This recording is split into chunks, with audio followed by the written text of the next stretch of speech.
Buenos días. Buenos días.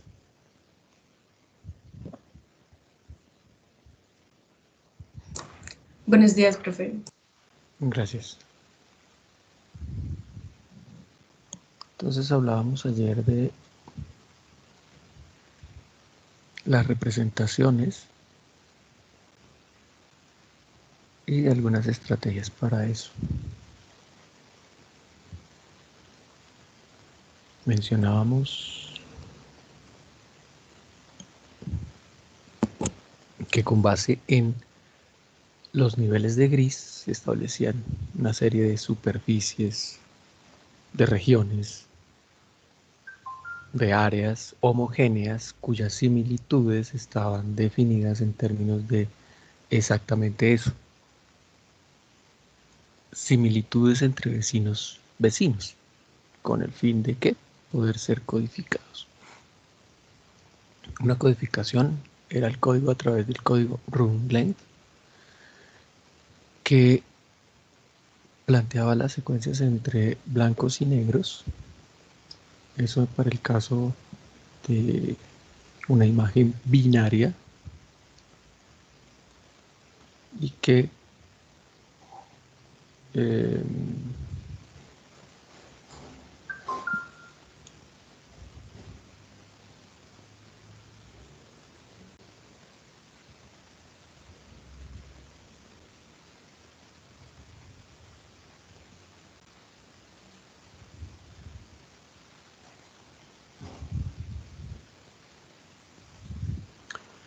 y que para el caso de esta imagen se establecían estos códigos con la ubicación de la imagen que se tiene allí. Quatriz, por su parte, es una codificación que se define por cuadrantes. Entonces, es una codificación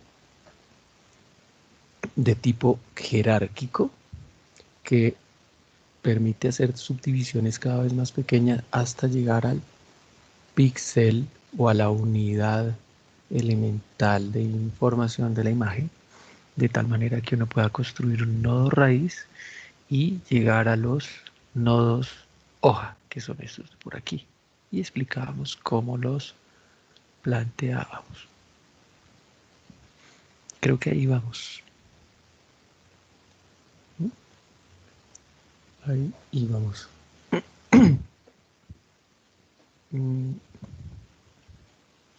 Bien.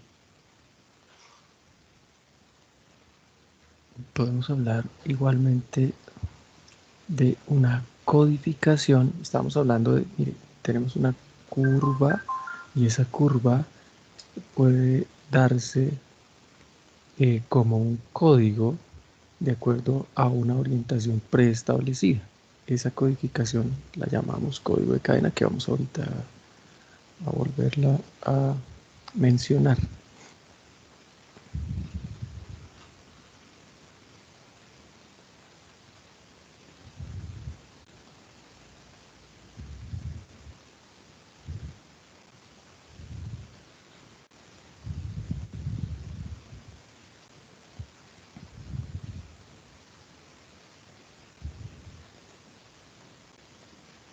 Bien, entonces hablábamos de otra estrategia u otra análisis que se le hace, digamos, basados en este concepto de cuatriz, que es el análisis piramidal.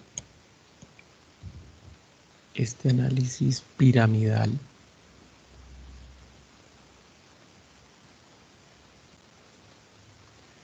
pues básicamente recurre a algo similar al anterior, al de cuatriz.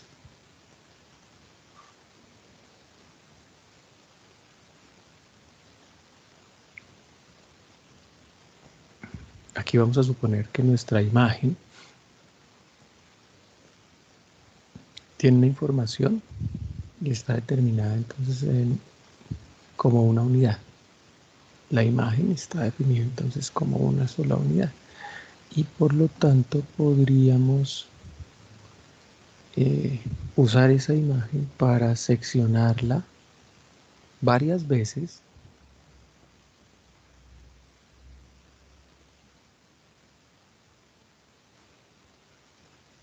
hasta llegar a una composición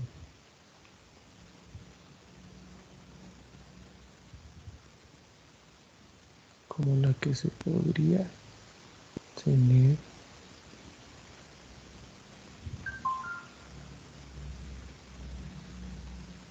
por aquí. Entonces, en este caso, nuestra imagen estará compuesta por dos elementos, 2 por 2. Aquí podría ser de una imagen de n por m. Entonces, el análisis piramidal nos dice pues, que se puede crear una secuencia bidimensional cuya estructura pues respondería básicamente a la siguiente expresión. 1 por 1, ya dijimos. 2 por 2.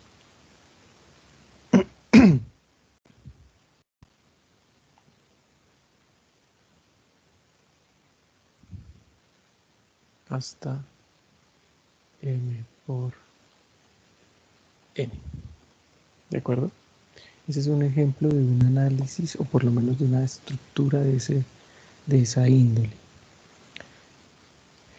Aquí estaríamos hablando de una resolución más alta, mientras que en este lugar estaríamos hablando de una resolución más baja, debido a que la resolución aquí en este punto estaría siendo definida como el promedio de todos los niveles de gris de toda la imagen. Entonces estamos diciendo que estamos tomando uno por uno, ¿de acuerdo? Un solo elemento.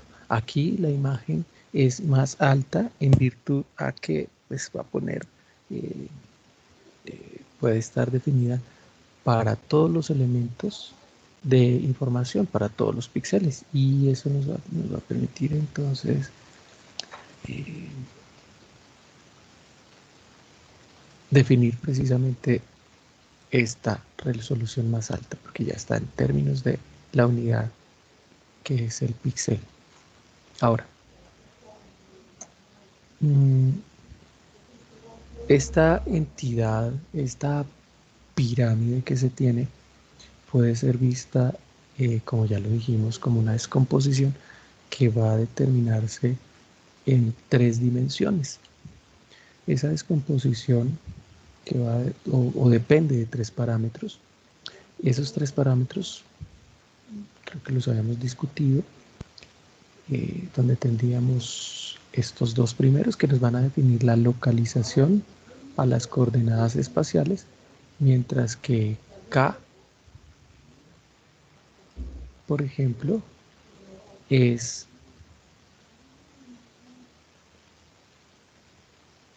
mientras que K va a corresponder, como ya lo hemos dicho, a los niveles de gris. Todos estos elementos entonces estarán determinándose y que van a relacionar una imagen de una resolución planteada. Si por ejemplo nosotros consideramos una imagen de 2 a la n por 2 a la n, entonces podríamos establecer una función ij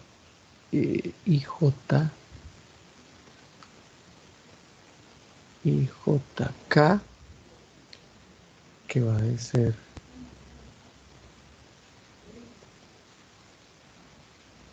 definida entonces 0, q, 0 hasta 1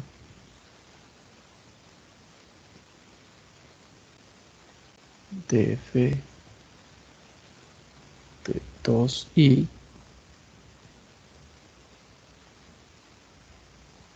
más b 2j más q, k más 1, donde k pertenece a 0 a n, los niveles de gris, y J, así como I y J, están acotados entre 0 y 2K menos 1. Entonces es una cadena de resoluciones que uno puede encontrar aquí. Son cadenas de resoluciones los que puede uno obtener a partir de estos elementos. ¿Hasta ahí alguna inquietud, pregunta? Con mucho gusto. Estamos tratando de, a través de estos algoritmos, plantear homogenizaciones de superficies, áreas.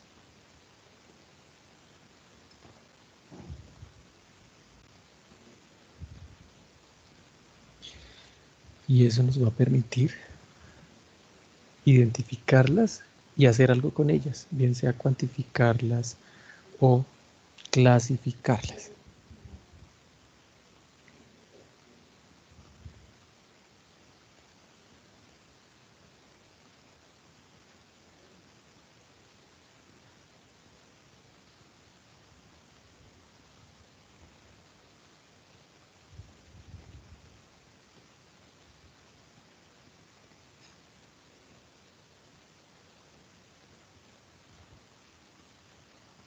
Bien, inquietudes, preguntas, con mucho gusto.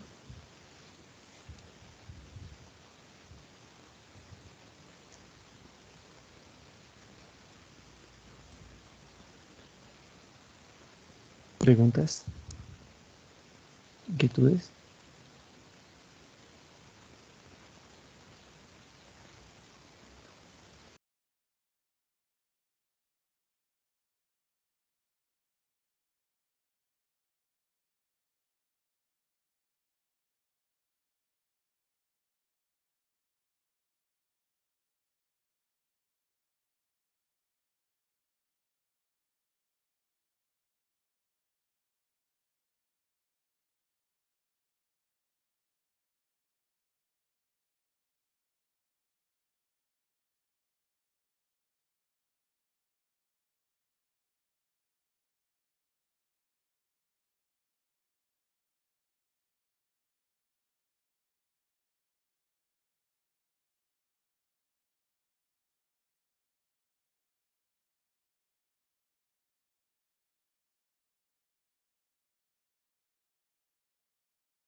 Entonces les decía que les voy a pasamos a otro tema que es subsidiario a esto que estamos diciendo. En la medida en que utilizamos algunas de estas estrategias con el fin de capturar mayor información sobre la imagen, sobre las áreas de la imagen, y es lo que se pretende, ¿no?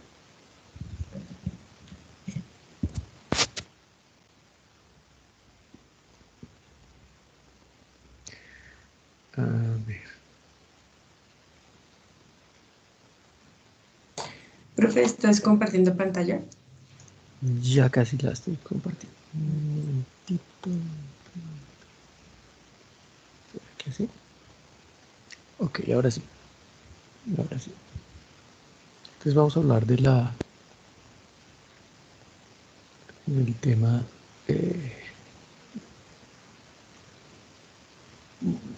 Sí, de este tema que se denomina en la literatura representación y descripción. Entonces, ¿ya todos lo están viendo? Ahí Sí, lo señor, están viendo. profe.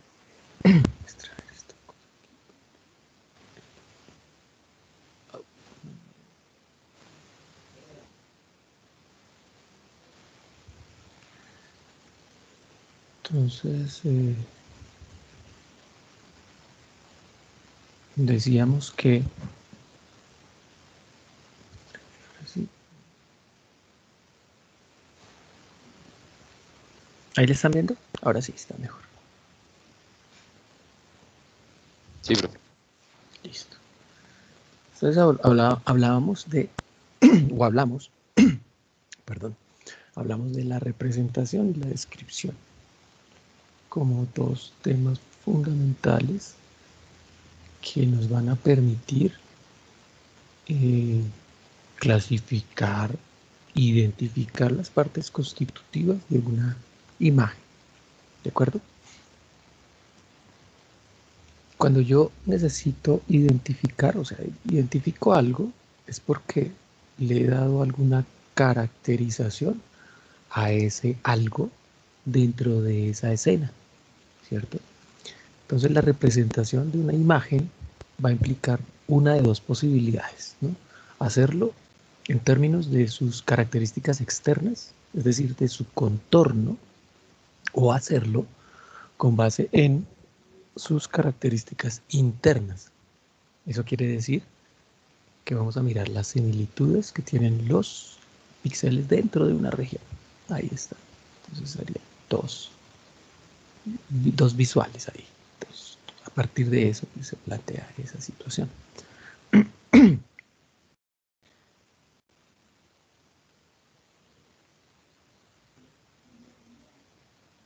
¿Cuál es el objetivo? Pues básicamente el objetivo principal pues, se va a centrar en las características de forma y en las características que dan pie para una representación interna. Por ejemplo, como aquellas que se definen como aquellas que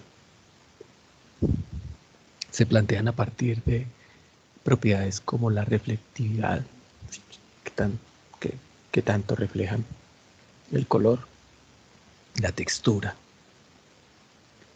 su forma, entre otras. En cualquier caso, pues las características seleccionadas van a definirse como descriptores.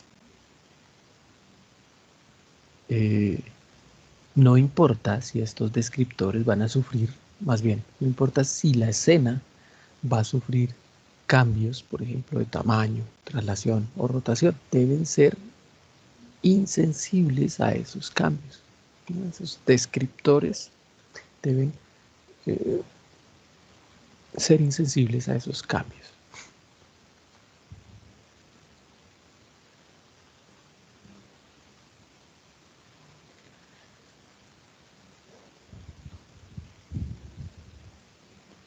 Bien, después de mirar algunas técnicas de segmentación que hemos visualizado, que hemos podido pergeñar, Mm, con respecto a los datos que tienen algunas imágenes frente a los contornos o una región,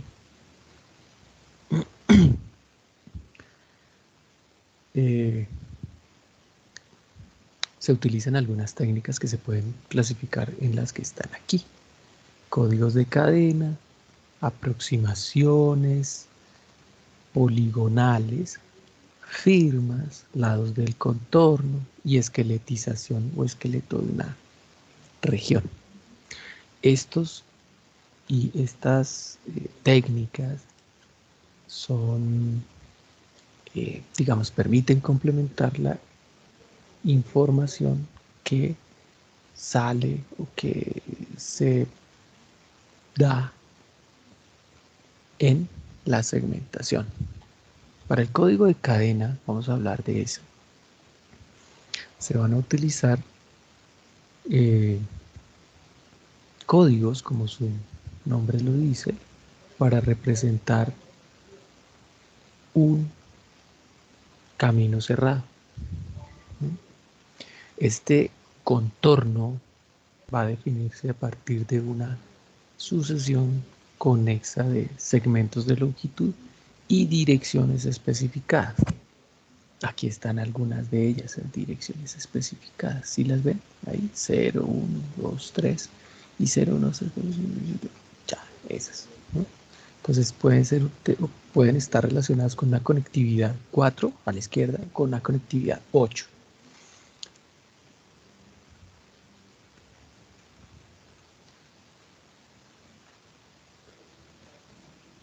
Entonces, estos códigos de cadena se definen en un punto y tienen que volver a ese punto, ¿no? Pues porque si estamos cerrando un camino que engloba una imagen o que engloba un objeto dentro de la imagen, pues tiene sentido que eso llegue al mismo punto.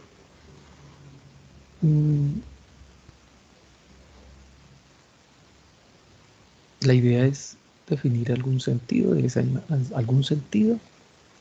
ese contorno.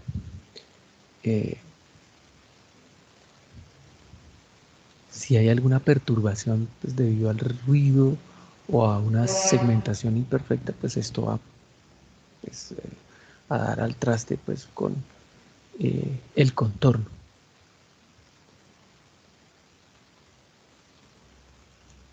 Entonces, para evitar eso, a veces se requiere volver a muestrear el contorno seleccionado con algún tipo de cuadrícula mayor, si se quiere. Según se recorre ese contorno, se le asigna un punto a cada uno de los nodos de esa nueva cuadrícula, y el nuevo contorno pues se puede representar por un código de conectividad, bien sea 4 u 8. El código, digamos, el punto de partida se puede definir a voluntad. Puede también definirse esa precisión del código y va a depender del espaciado seleccionado para ese nuevo muestreo.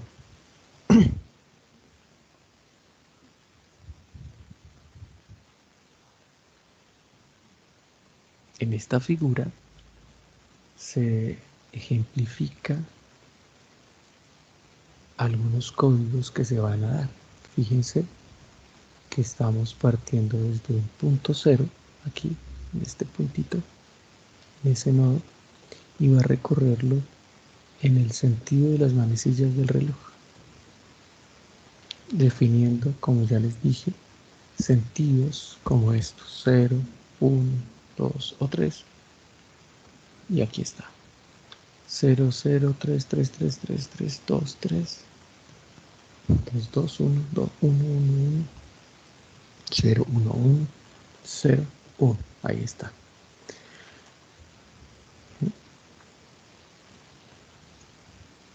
Ese es el muestreo. Entonces es una serie circular. Se trataría entonces de una serie circular de números y se redefine ese punto de partida de modo que la serie resultante forme un entero de módulo mínimo. Un entero de módulo mínimo. Otra forma de normalización es por la rotación que utiliza la primera diferencia del código de cadena en lugar del código propio. Esa diferencia se obtiene simplemente contando en el sentido contrario a las agujas del reloj. El número de direcciones que separan los dos elementos adyacentes del código.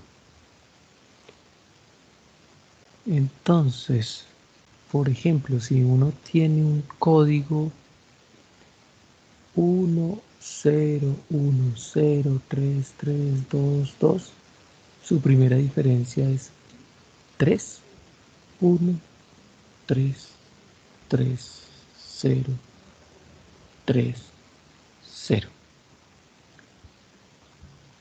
Entonces esa diferencia se obtiene contando en sentido contrario las agujas del reloj, el número de direcciones que separan dos elementos adyacentes de ese código. ¿De acuerdo? Si se quiere contar el código como una serie circular, entonces su primer elemento de diferencia se calcula entre el último y el primer elemento, cuyo resultado pues es el que les acabé de mencionar.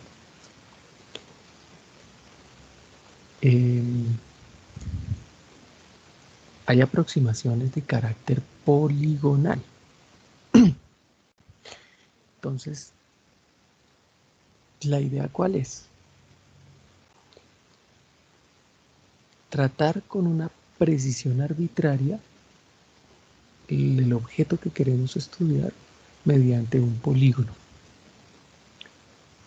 Entonces, para una curva cerrada, es decir, un contorno, la aproximación es exacta cuando el número de lados del polígono es igual al número de puntos del contorno. Se ajusta. Entonces se hace exacto.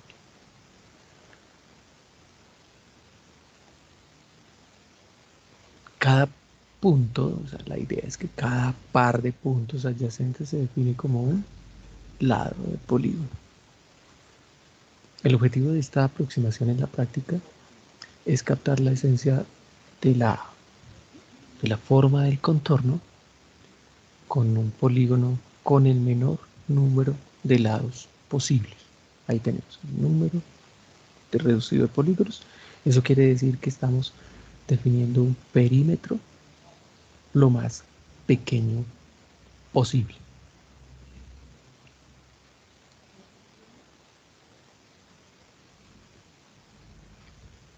Hay diferentes técnicas de aproximación poligonal que implican una complejidad moderada y por ello en su cálculo son precisos, más bien son adecuados para las aplicaciones de procesamiento de imagen.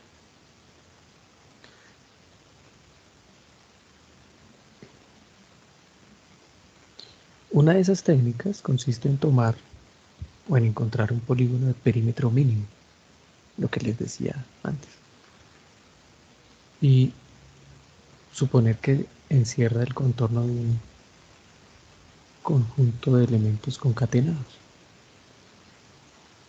de elementos de información concatenados, de manera que esos elementos concatenados definen dos paredes correspondientes a los bordes exterior e interior de esos elementos de información. Y se podría llevar la imagen mental de que el contorno sería una banda, una goma, un cauchito allí contenido entre esas paredes. Si se permite que ese caucho, esa banda de goma se encoja, entonces va a tomar una forma como la que teníamos por acá, aquí. ¿De acuerdo? como esta forma que tenemos acá. Muy bien.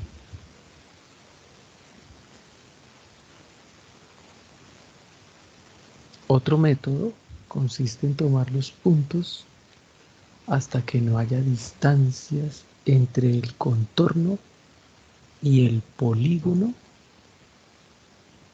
superiores a un umbral.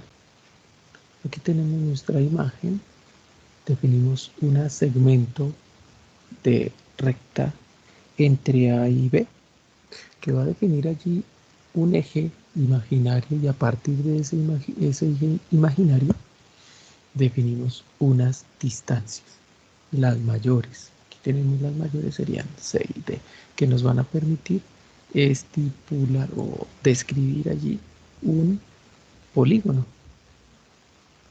De acuerdo, ahí está el polígono, y esta es la mejor aproximación para encerrar la mayor parte de la imagen o del objeto que estamos analizando. ¿En dónde? Entre A, C, D y B. Ese polígono entonces está definido allí.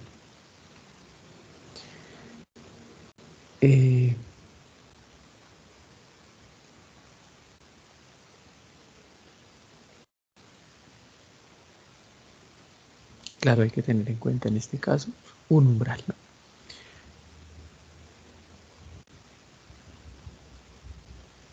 Bien. Esto serviría, por ejemplo, para describir imágenes como estas, que son de algún tipo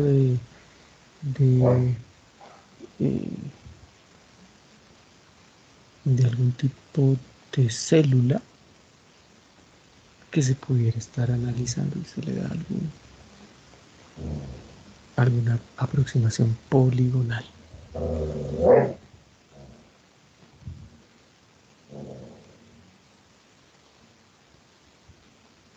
Otra estrategia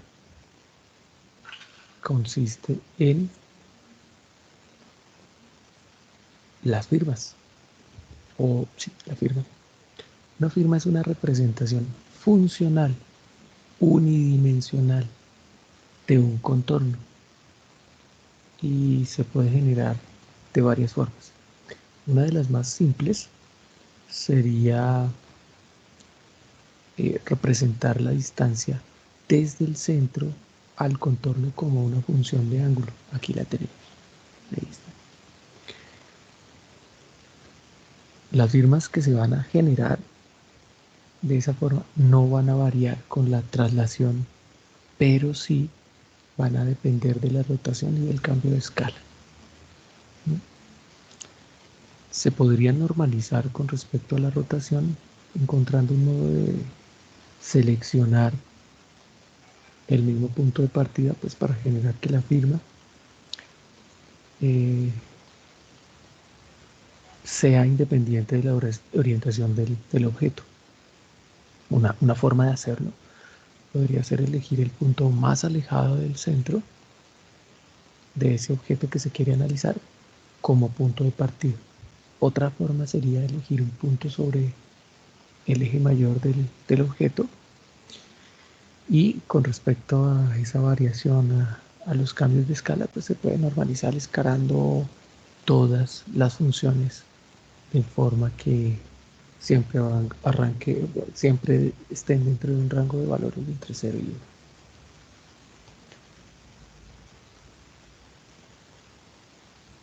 En esta figura, como ustedes lo ven,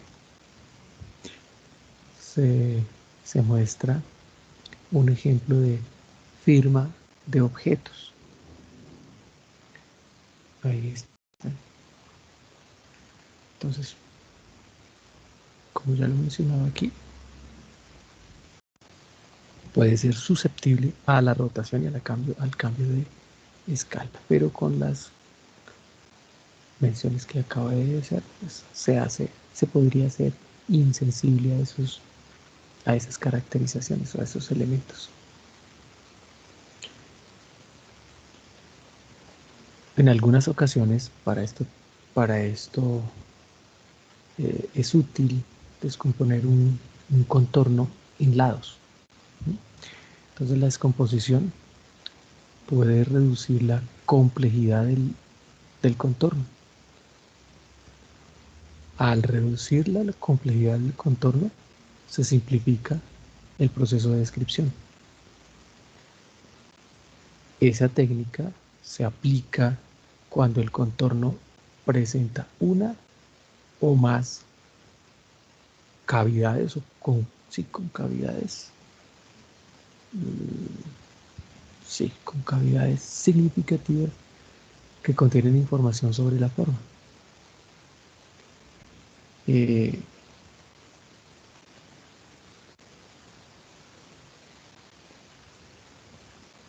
Sí, ahí tenemos un objeto y la deficiencia convexa. Digamos, en este caso, el empleo del cerco convexo, estas formas que tenemos aquí,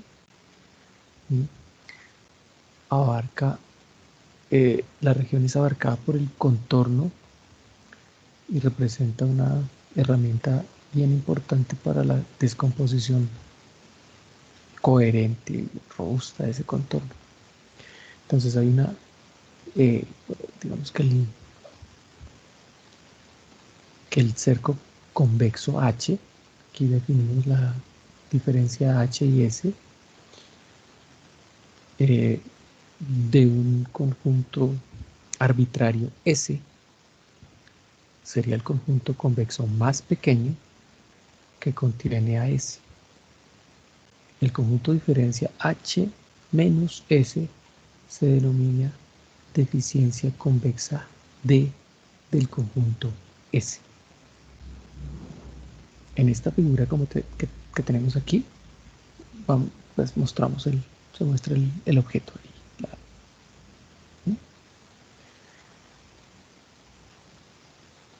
Y a la derecha está la deficiencia convexa D del conjunto S. Su deficiencia convexa es la región sombreada.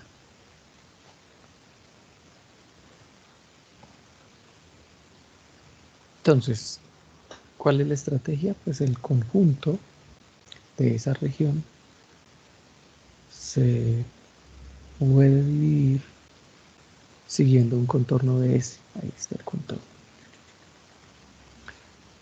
Y se marcan los puntos en los que se hace una traslación hacia adentro o hacia afuera de ese componente de la deficiencia convexa. Y la idea es mostrada aquí. Entonces, hacia afuera o hacia adentro, hacia afuera, hacia adentro, etcétera, etcétera.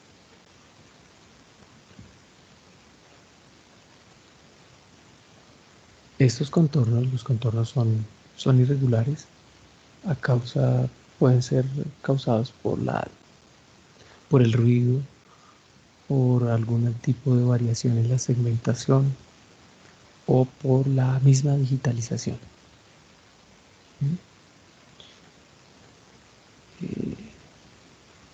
Podrían ser también causados por por componentes pequeños que están dispersos dentro del mismo contorno. ¿Sí? Pueden estar esparcidos o diseminados aleatoriamente sobre él. Entonces, ¿la idea cuál es? La idea es preparar la imagen con antelación, haciendo un suavizado de ese contorno antes de hacerle esta división.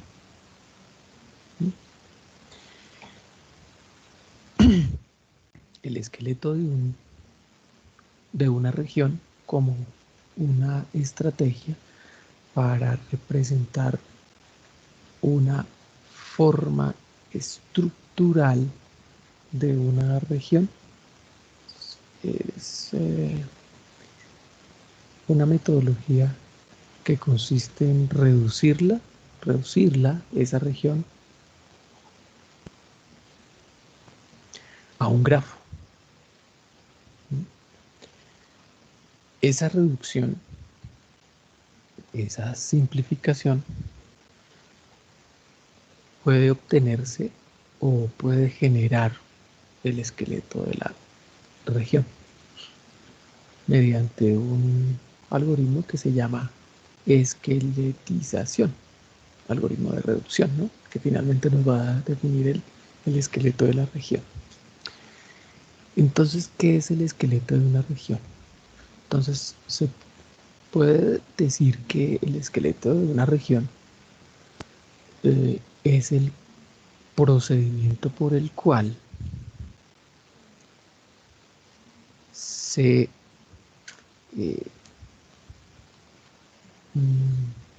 procedimiento sobre el cual una transformación de eje medio, que ustedes la van a encontrar seguramente en la literatura como MAT, transformación del eje medio,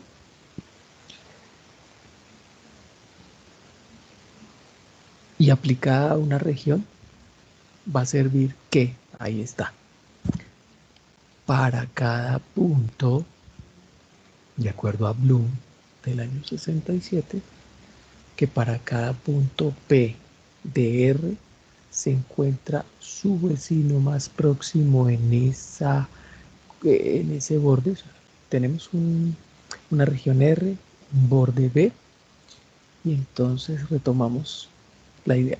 Para cada punto P de R se encuentra su vecino más próximo en el borde. Si P tiene más de un vecino de estos, se dice que pertenece al eje medio o esqueleto de R. El concepto de más próximo pues va a depender de la definición que uno tome para la distancia, ¿no? Entonces, ojo con eso. Su vecino más próximo, entre comillas, va a depender de esa definición de distancia que se vaya a utilizar. Y los resultados de esa operación pues van a estar influenciados por esa elección. Aquí tenemos algunas de esas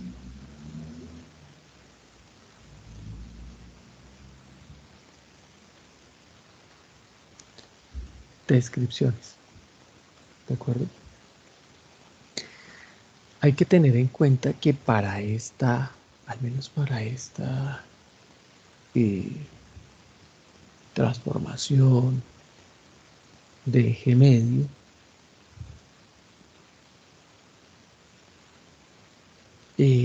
suele ser bien costosa en términos de, vamos a dejarlo por aquí, en términos de lo siguiente, en términos de cálculo y costo computacional. Entonces, como estamos haciendo el cálculo, la esqueletización implica hacer un cálculo de la distancia desde cada punto interior a cada punto del contorno de la región, pues eso se hace muy costoso. Entonces piensen, por ejemplo, que cada punto de esta región en blanco tiene que calcular todos los puntos, todos. Tienen que calcular una distancia, entonces eso se vuelve prácticamente que prohibitivo para hacer un cálculo adecuado.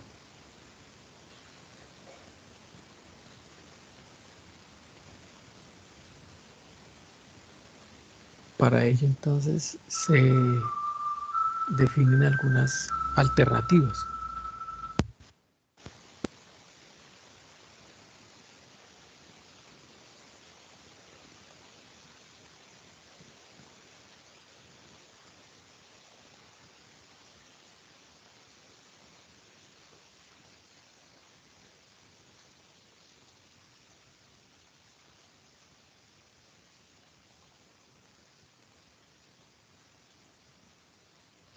Unas alternativas que van a permitir que esto no tenga un costo tan alto, en términos de su cálculo, ¿no? Se suele aplicar una serie de condiciones que están relacionados con las las conexiones tanto 4 como 8, y con base en ellos se va a considerar ciertos elementos que se van, si se violan esas condiciones o se cumplen las condiciones, cierto borde se tiene o no se tiene en cuenta. Esa es una forma de hacerlo para aquellos, para esta estrategia.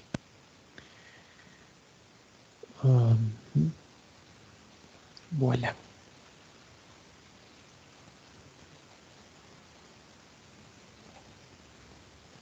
Ahí tenemos esa parte que tiene que ver con ubicación de un umbral y luego con lo correspondiente a una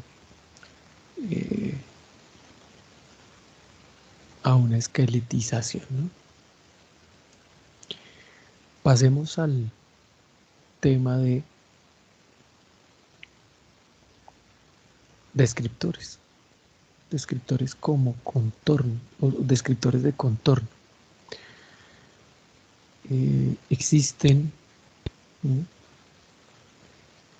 algunas descripciones o algunas características que van a describir precisamente el objeto.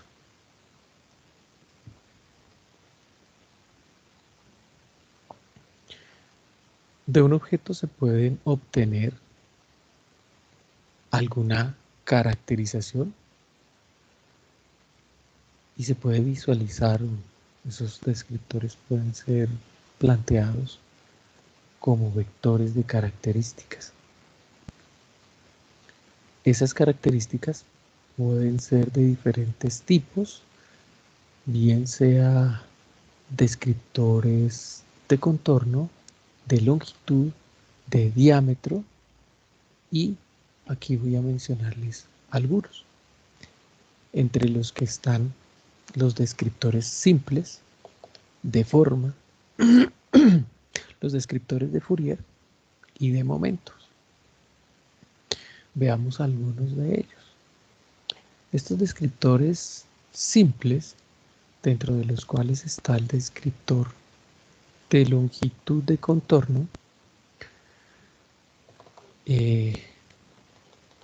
pues van a servirnos para identificar alguna característica. Para este caso, para el de longitud del contorno, nos va a decir, oiga, sí, es necesario contar el número de píxeles a lo largo del borde del contorno, de ese camino cerrado que encierra una región. La longitud del contorno entonces es esa cantidad de componentes, bien sea horizontales, verticales y diagonales. Esa longitud del contorno suma todos esos elementos. Otro descriptor clasificado como simple es el descriptor diámetro del contorno. Ahí lo tenemos, diámetro del contorno.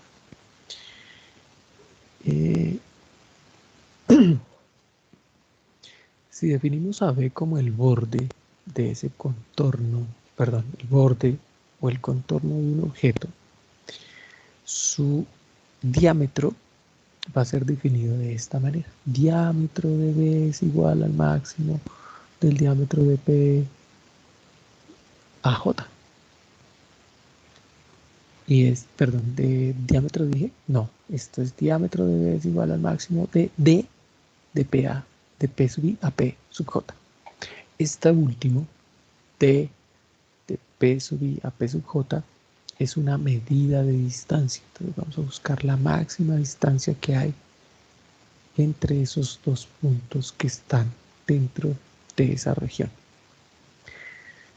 La esquina es otro descriptor simple y puede ser descrito como a través de esta ecuación.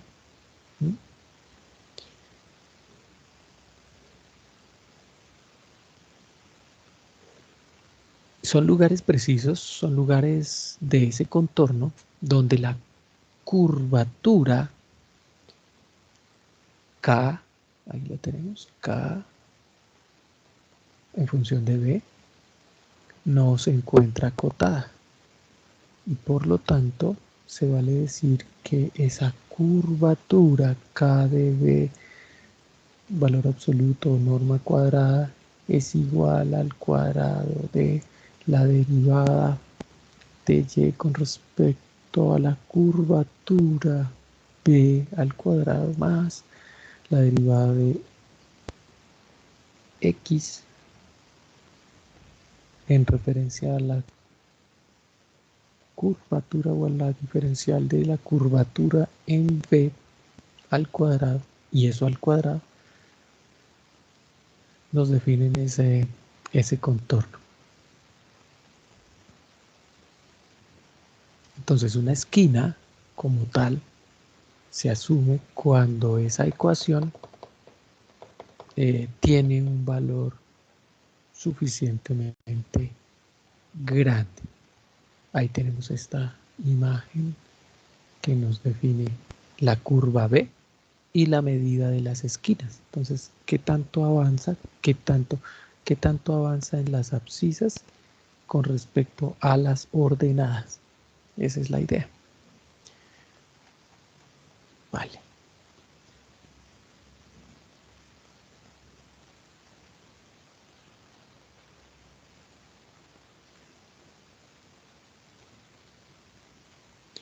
Entonces aquí tenemos, ya está. Aquí tenemos los descriptores de contorno, que seguimos con ese tema, y vamos a hablar del número de forma. Número de forma de un contorno. Y nos vamos a basar en el código de 4 direcciones. Definimos entonces ese número de contorno como el entero del módulo mínimo de la primera diferencia.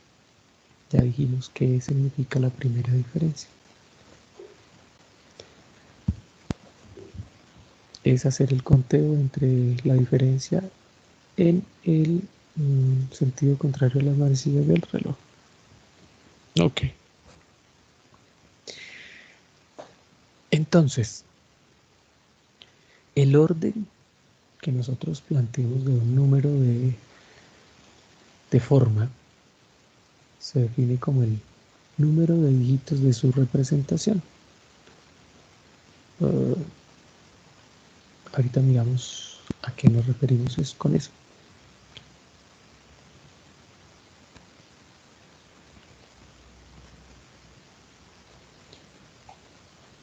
Este descriptor de contorno se va a ayudar de, por ejemplo,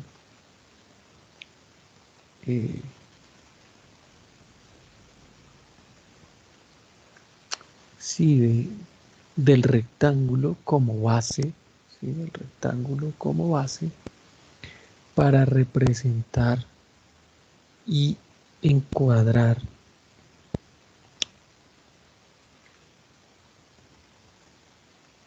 y contener al contorno que nosotros tenemos.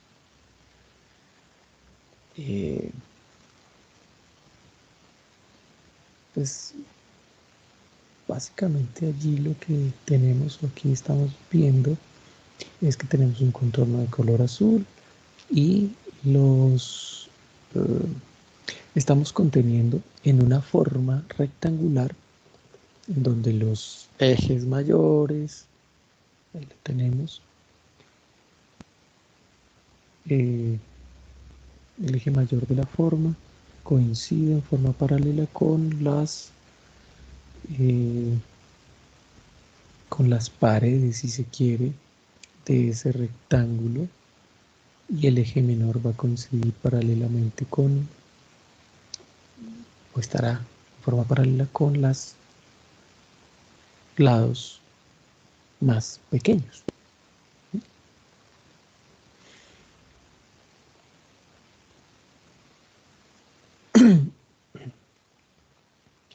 La idea es hacer coincidir la forma que nosotros queremos con una grilla que tenga un rectángulo de orden n, cuya excentricidad se aproxime mejor al de un rectángulo básico. Esa excentricidad, ¿sí?, está definida pues por ese cociente entre la longitud del lado mayor y la longitud del lado menor. A eso le denominamos excentricidad del contorno. Podemos obtenerla a través de esa relación. Asimismo, podemos encontrar el centro de gravedad como la sumatoria de todos los valores, ¿sí?, tanto en X como Y, definiendo su relación de cantidad, es decir, su razón en n, todos los elementos definidos o relacionados con su número, su cantidad n, y eso nos define el centro de gravedad.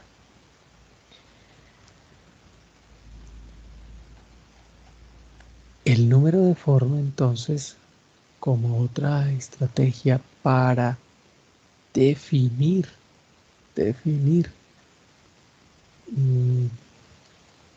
el contorno con base en un código, y por lo tanto les decía que había que tener en cuenta el concepto anterior de el código de la cadena, y eso depende de la dirección preestablecida que yo tengo para los elementos o para los píxeles.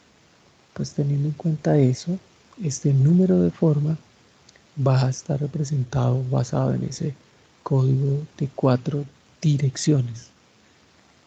¿De acuerdo? Ese código de 4 direcciones, creo que ya lo hemos visto por aquí, claro. Acá. ¿Dónde anda? Aquí está, miren. 4 direcciones. 0, 1, 2, 3, 4. Este es el de 8 direcciones. Pero allí nos definimos solamente por la dirección 4. ¿De acuerdo? Y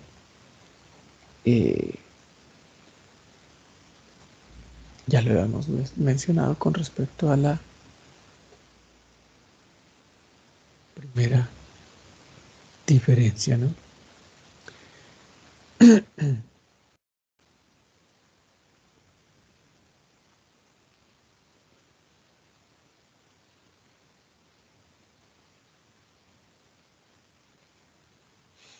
Entonces aquí, por ejemplo, para ese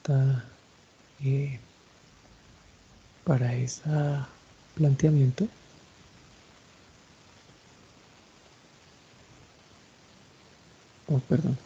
para ese planteamiento, entonces vamos a tener para el orden 4 y orden 6, pues vamos a tener aquí un código de cadena que empieza en 0, 3, 2, 1. Para la siguiente imagen vamos a tener una orden 0, 0, 3, 2, 2, 1. Código de cadena para los de orden 8 que están aquí abajo, las que están aquí definidas, ¿no? La diferencia o la primera diferencia de ese código de cadena, como ya lo mencionaba antes, se va a obtener cuando uno empieza a contar. Claro, en el sentido contrario a las agujas del reloj, el número de direcciones que separa dos elementos adyacentes del código, la separación de dos elementos adyacentes del código. Y aquí está la diferencia. Y el código de la forma es ese que tenemos abajo, número de la forma. ¿De acuerdo? 3, 0 y 1. 3, 0 y 1. Muy bien.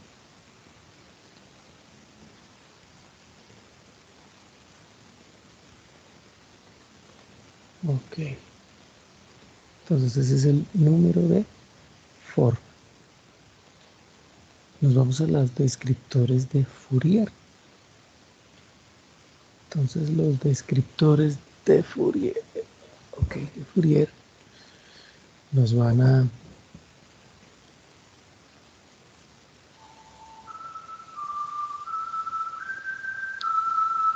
disculpen, un momento por favor.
¿Hay alguna inquietud, pregunta hasta el momento?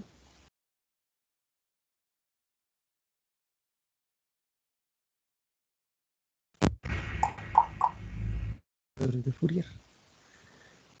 Y decíamos que podíamos establecer un contorno, o vamos a decir que establecemos un contorno, y ese contorno digital va a estar definido en términos de una sucesión de números complejos. Esta es la descripción de un contorno x0, y x0, y10, x1, y1, etc. Y se va a definir entonces como una sucesión de números complejos. Entonces, se parte de un punto arbitrario x0, y0, ahí está, y los pares ordenados, como están allí x0, y1, se encuentran al recorrer ese contorno. Podría ser en el sentido de las agujas del reloj. ¿De acuerdo? Esas coordenadas se pueden expresar en forma de una secuencia de valores discretos, ¿sí?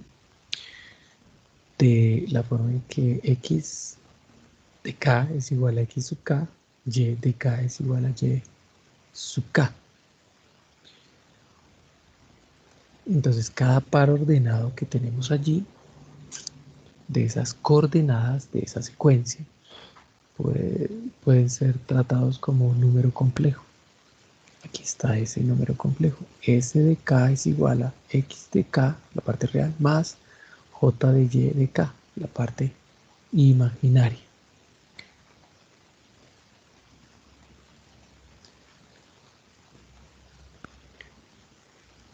¿Cuál es la ventaja de plantear esto así? La ventaja de plantear esto en términos de un elemento real más un elemento imaginario es que digamos que los pasamos de un ámbito bidimensional a uno unidimensional a través de una transformada discreta de Fourier, que es la que tenemos aquí. Entonces fíjense que tenemos o estaríamos en términos de una serie S de K multiplicada por el exponente, ahí está, de menos J2 pi u K sobre N, y los coeficientes complejos de esa expresión, de la expresión A de U, van a definir los descriptores de Fourier del contorno que nosotros estemos trabajando.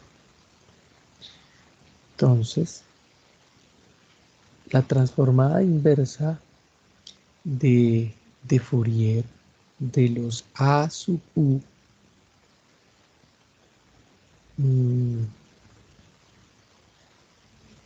va a restaurar el contorno S de K. Aquí está, ahí está. Entonces, podemos irnos hacia adelante con la transformada o hacia atrás y restauramos el contorno. Por ejemplo, si vamos a suponer que en lugar de utilizar toda la serie que tendríamos aquí en A U de K, o sea, los descriptores de Fourier del contorno, A sub U, A sub U, o perdón, A de U, A de U, A de U. Entonces, vamos a suponer que tenemos esos descriptores A de U y vamos a utilizar únicamente los M coeficientes primeros de esos descriptores. Y eso equivaldría a decir que A de U sean iguales a ceros para todos los valores de U mayores a M menos 1. Entonces el resultado de esa aproximación, o sea, utilizando solamente los primeros, no se dejan a un lado los últimos, los primeros, tendríamos una estimación S de K igual a la sumatoria de A de U del exponente de lo que tenemos acá. Y eso es, como ya lo dije, un estimado, una aproximación de S de K. Hay que recordar que para estos casos los componentes de alta frecuencia van a responder a un detalle fino y los de baja frecuencia van a determinar la forma global, ¿no?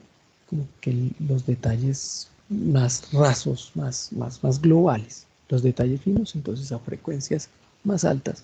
Los detalles de baja frecuencia a la forma global. Entonces cuando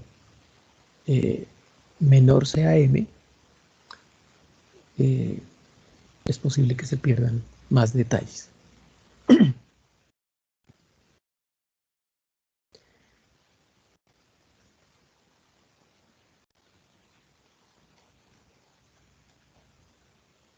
Estas figuras van a definirnos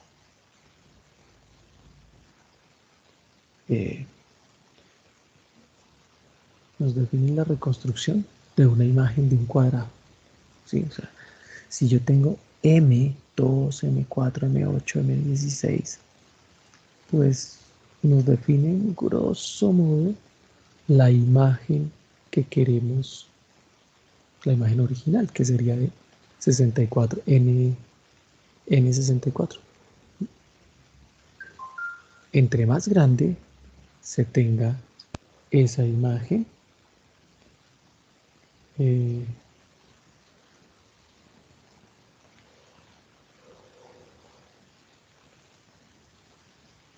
entre más grande se tenga esa imagen, pues, o se ajuste, pues vamos a tener un detalle de los contornos más aproximado, más cercano. Mientras que como lo estamos viendo, más pequeño, se va a dar una imagen global, una región ahí global, poco con algún grado de imperfección. Esa es, o para eso nos sirven los descriptores de Fourier. Entonces aquí está el contorno del cuadrado y sus reconstrucciones, ahí están, con diferentes números de coeficiente. Bien. ¿Preguntas hasta ahí?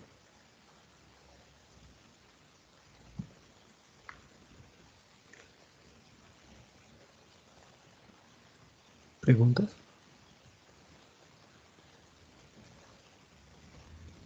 No hay ninguna pregunta. Bueno. Ok.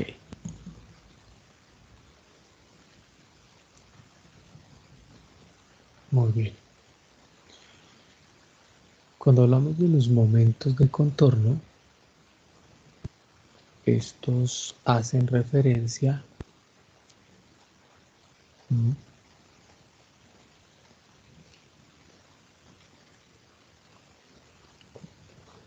hacen referencia eh,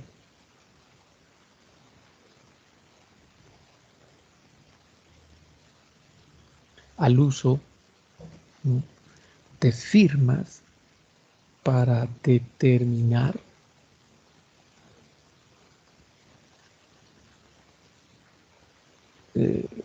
para hacer una determinación cuantitativa de esos momentos. Entonces, la forma de los lados de un contorno y las firmas se pueden hacer una descripción cuantitativa de esos momentos. Aquí, en esa figurita que tenemos allí, se puede ver pues, el ejemplo de un contorno. ¿De acuerdo?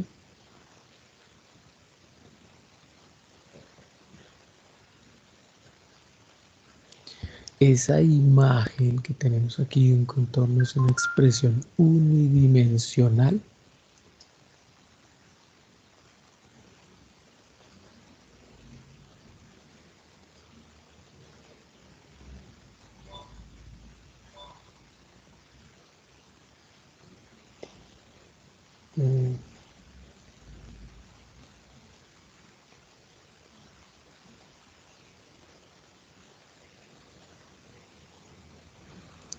del... Sí, nos está mostrando, digamos, el contorno expresado en una función unidimensional. Esa expresión G de R, pues depende de la variable R que está ahí, R que está ahí, pero que estaba ahí en el eje X, obviamente.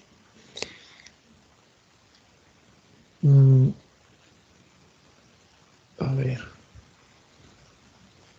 Entonces vamos a definir G como la amplitud de esa variable que tenemos allí.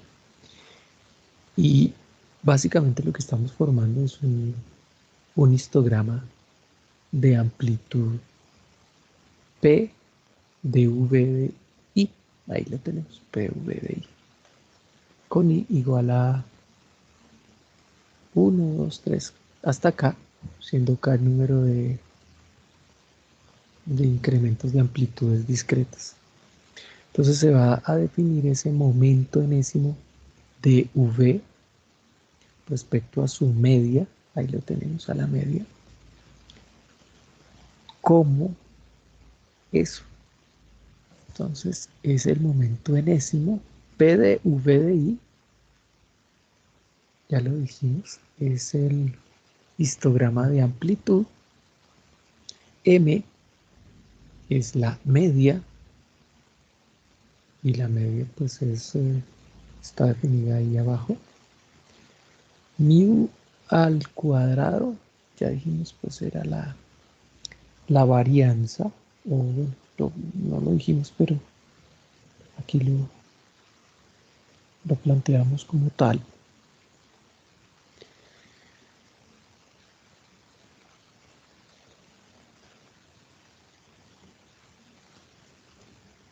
Este sería el momento de contorno. Generalmente solo se usan o se necesitan los primeros momentos para determinar o para diferenciar firmas claramente distintas, ¿no?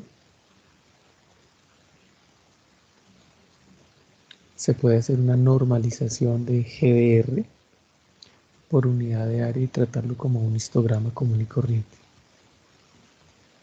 Para eso se requiere que R, es decir, lo que está aquí en las abscisas, en el eje X,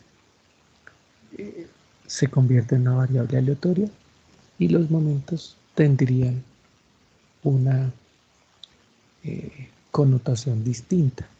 Aquí en lugar del K podríamos definir a L, en lugar de V definiríamos ahí a R, y eso sería básicamente toda la dispersión de esa curva. Entonces la idea sería medir toda esa curva para determinar el contorno.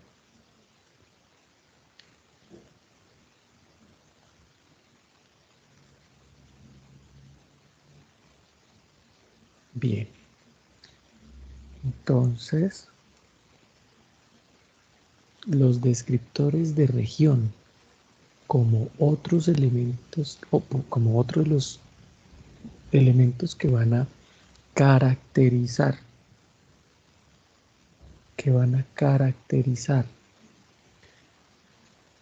un determinado objeto dentro de la escena que estamos planteando.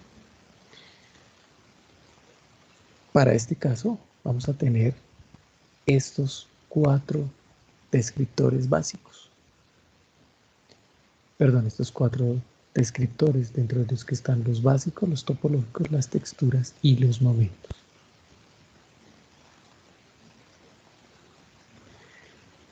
Empecemos con los descriptores básicos.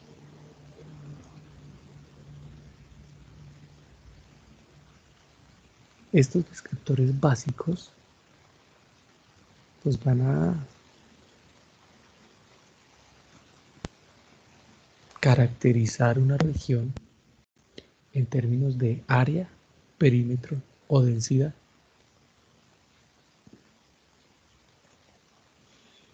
El área, para el caso de imágenes, vamos a definirla como ese número de píxeles que están encerrados por un contorno.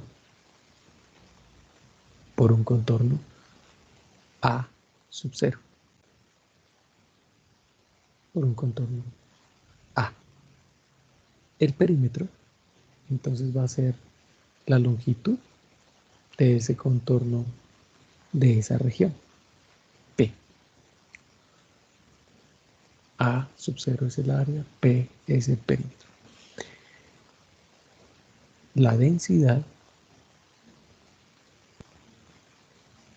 también definida como la circularidad, vamos a definirlo como la relación o esa razón que hay entre el perímetro al cuadrado sobre el área A sub 0.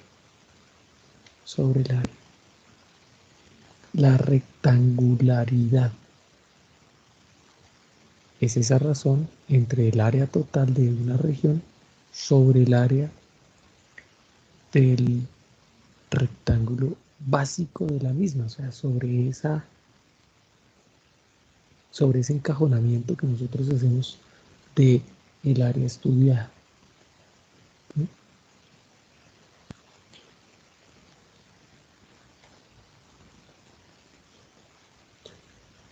Hay otro tipo de, de descriptores básicos definidos como ejes principales.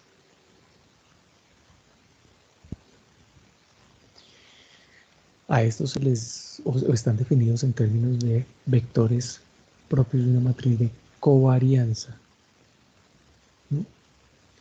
Y se obtiene al usar los píxeles interiores de la región como una variable aleatoria. Entonces los vectores propios de esa matriz van a apuntar en direcciones de máxima expansión de la región y van a estar sujetos a otro tipo de caracterizaciones, como por ejemplo que sean ortogonales. En el caso de estos descriptores topológicos, fíjense que estamos hablando de los descriptores de región, características básicas topológicas, entonces ahí nos estamos moviendo. Entonces en este caso de estos descriptores topológicos,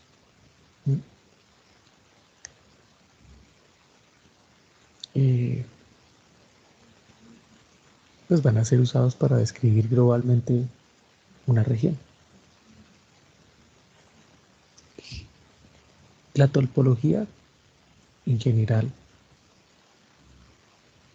pues destaca o define las propiedades de una figura,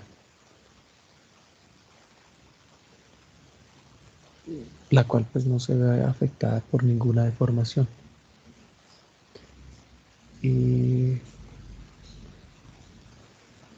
Ese es el estudio que hace la topología.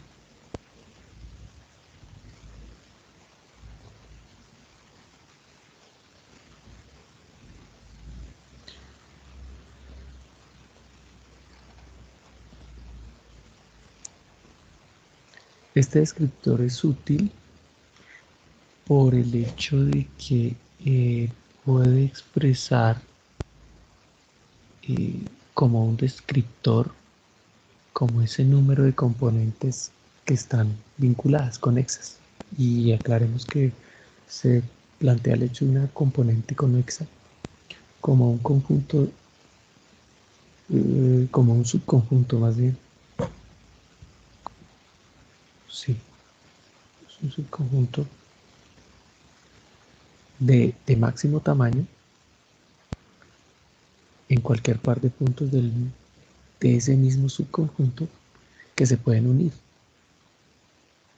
que deben tener alguna relación.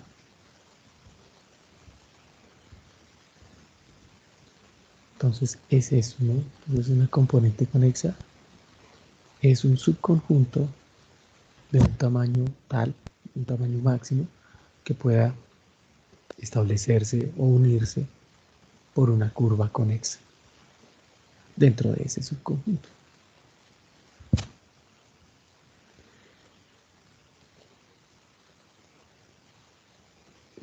Bien.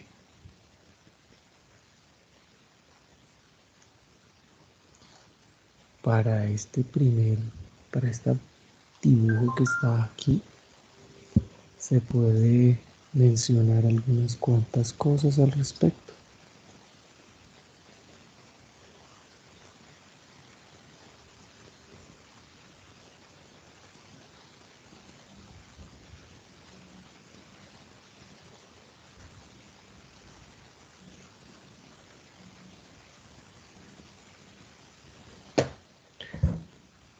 Entonces vamos a tener para este caso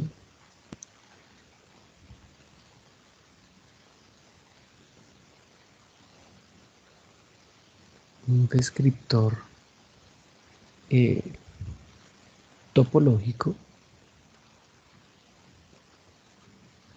que nos va a definir, por ejemplo, el número de huecos, ¿sí? El número de huecos como H y de componentes conexas como C. Esa relación entre el número de huecos, el número de componentes conexas, de componentes que se pueden unir, nos van a definir el número de Euler, como esa diferencia entre esos dos elementos. Este número, el número de Euler, es también una componente o una propiedad topológica.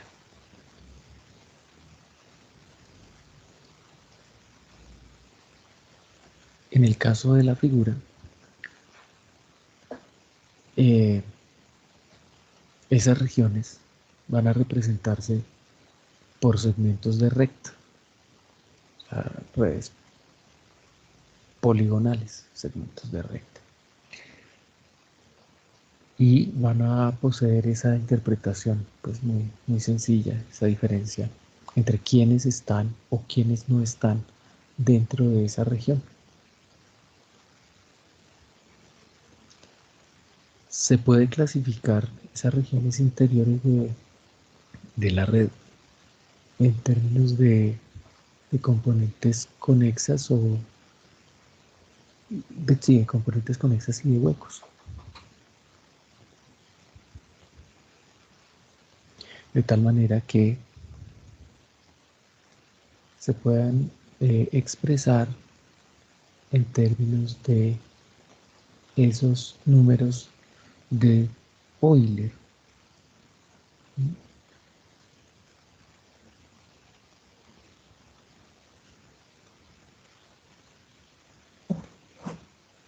Bien, en el caso de las texturas, que es otro de los descriptores de región, ¿dónde anda? Ahí está. Este constituye un método importante para describir una región y consiste en cuantificar el contenido de la textura.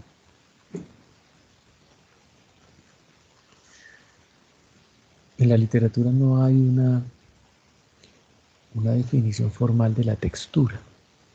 Es un descriptor que se define intuitivamente a través de medidas de propiedades como suavizado, rugosidad, irregularidad, homogeneidad. Entonces son esas propiedades que definen la textura, pero como tal no hay una descripción para ese tema. Claro, está definido, pues se plantea como un elemento que define una región, que cuantifica la región en términos de esas propiedades de otras cosas.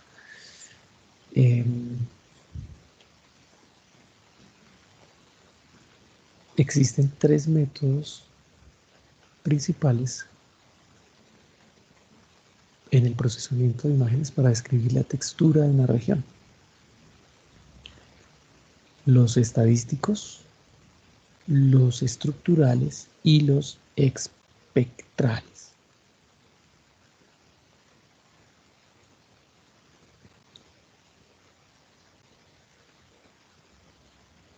En términos de los estructurales, pues ya lo dijimos, se basan en los estadísticos, se basan en esas características como suavidad, rugosidad, ¿cuál otra? Homogeneidad, granulosidad y otras similares. Las técnicas estructurales van a tratar la composición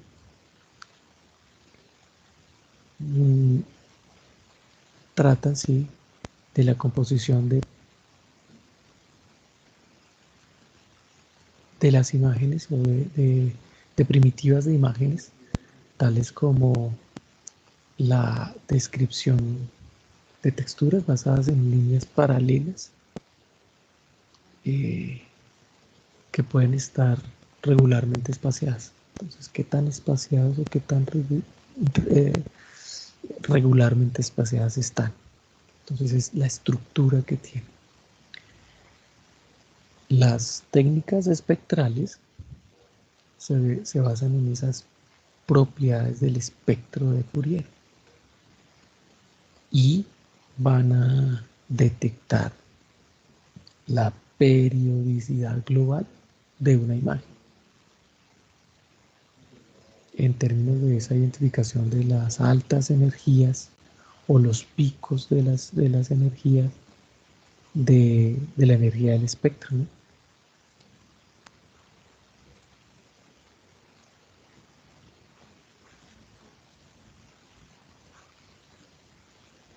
Hagamos digamos, un planteamiento sobre aquellos métodos estadísticos un poco más detallado.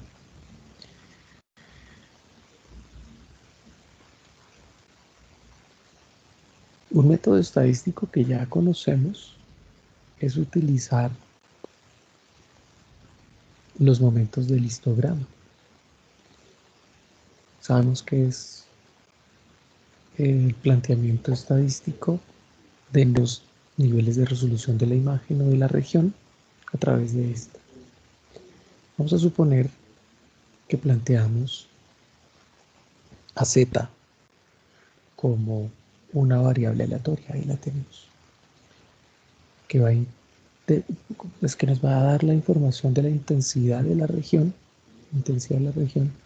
de la imagen discretizada, P de Z sub I es esa probabilidad correspondiente al histograma. L, los niveles de intensidad que tiene la imagen. Entonces, como se indicó anteriormente, pues el momento enésimo de Z respecto a la media está definido tal cual ahí figura. El momento, ¿sí? El momento cero, en este caso el momento cero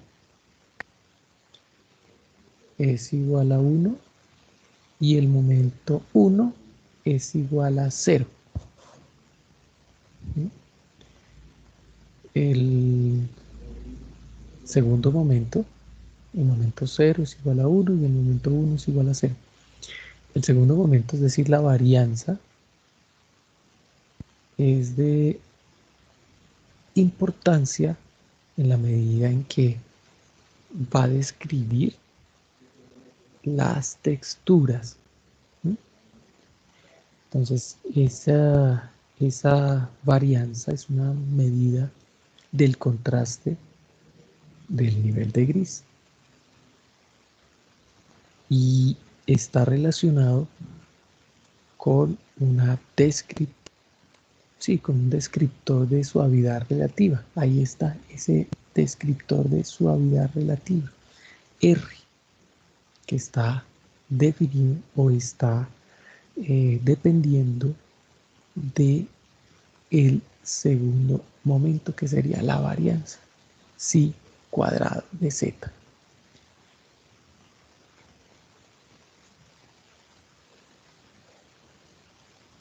Momento 2 definido a la suavidad, 3 a la desviación del histograma, momento 4 a la monotonía relativa. ¿Hasta ahí alguna inquietud?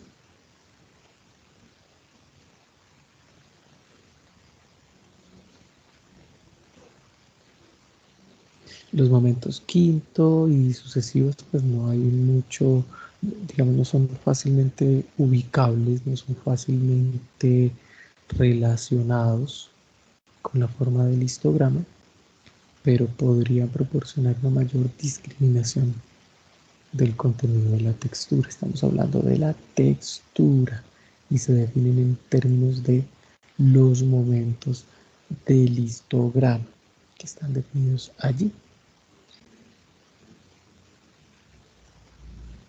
Preguntas hasta el momento, inquietudes. Estamos ya culminando lo que tiene que ver con la segunda evaluación. Estamos llegando a la segunda evaluación, por lo tanto,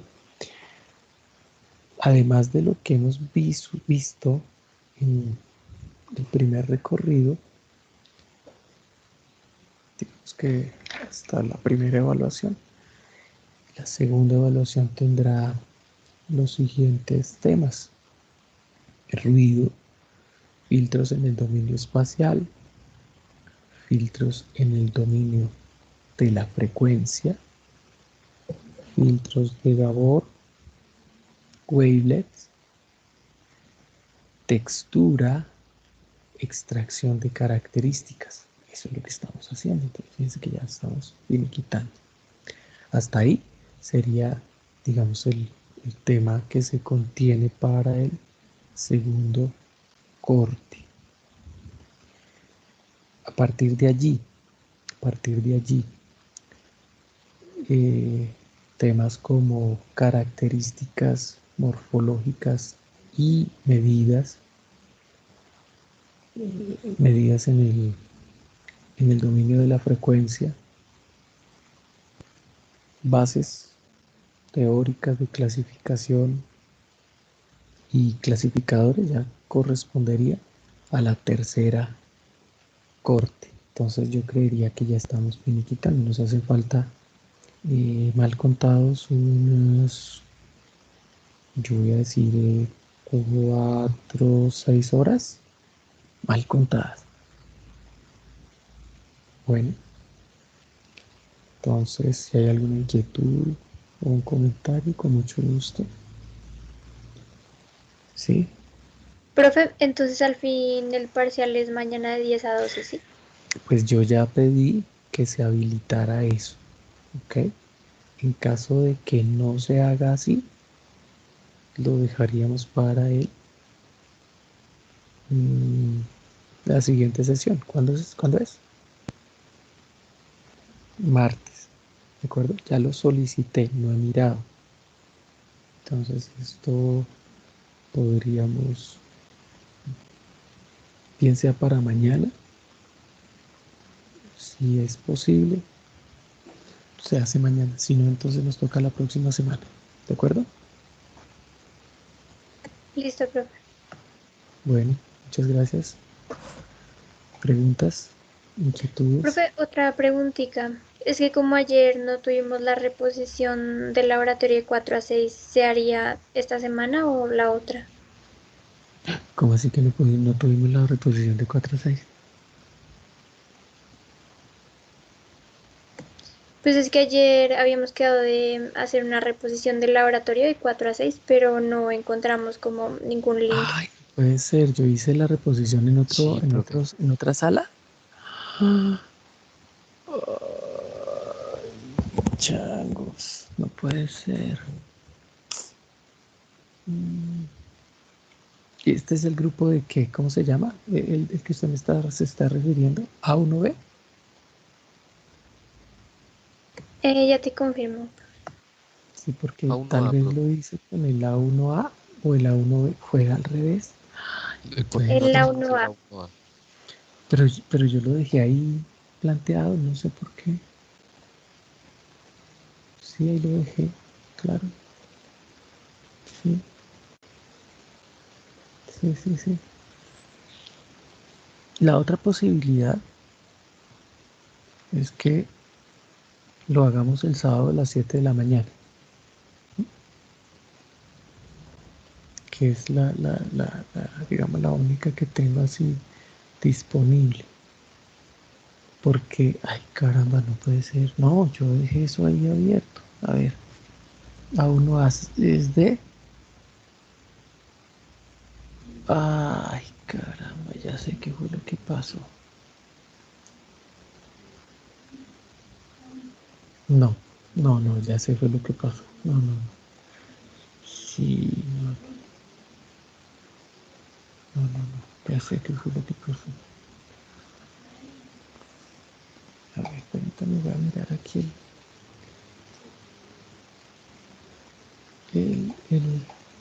¿ayer era qué?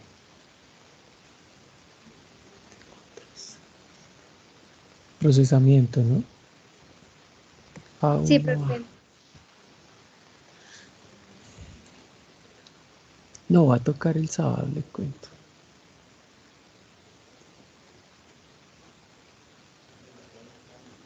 Sí. Sí. ¿Les parece el sábado? 7 de la mañana. ¿O qué? O mañana hablamos más bien. ¿Mañana qué es? Viernes. Sí, mañana hablamos. ¿Les parece? Sí. No generemos más Sí, estrés. profe. Sí, profe, Nada, pues me mañana parece. cuadrar eso bien. Sí. Hagamos eso así. Bueno, ahí vamos piano. Estoy tratando de hacer pues como dijo Deadpool, máximo esfuerzo para que cubramos la mayor parte de los temas que se requieren en cuanto a lo que la institución pide para ustedes, ¿ok?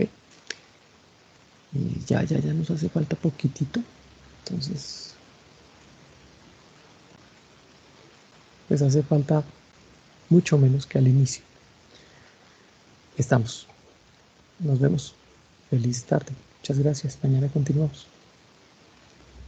Gracias, profe. Hasta A luego. Sí, ustedes. profe, muchas A gracias, ustedes. profe, pero Gracias, o profe. Hasta sea, luego. el parcial al fin nos confirmas más tarde o mañana o por lo que... O sea, estén preparados para mañana, así como el profesor nos avisó a última hora, ¿sí?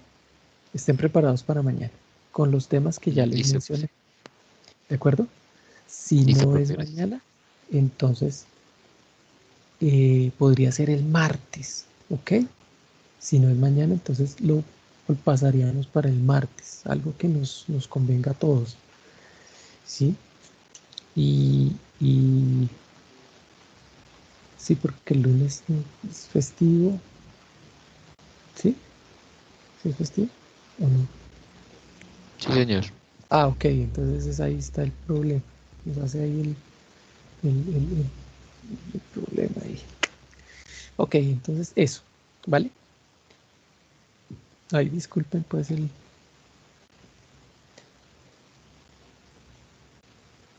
las molestias e incomodidades, pero bueno, bueno, ahí nos vemos mañana. Chao, nos vemos. Gracias. Un buen día para ustedes. Hasta luego. Gracias, profe. Hasta luego. A ustedes. Gracias, profe. A ustedes.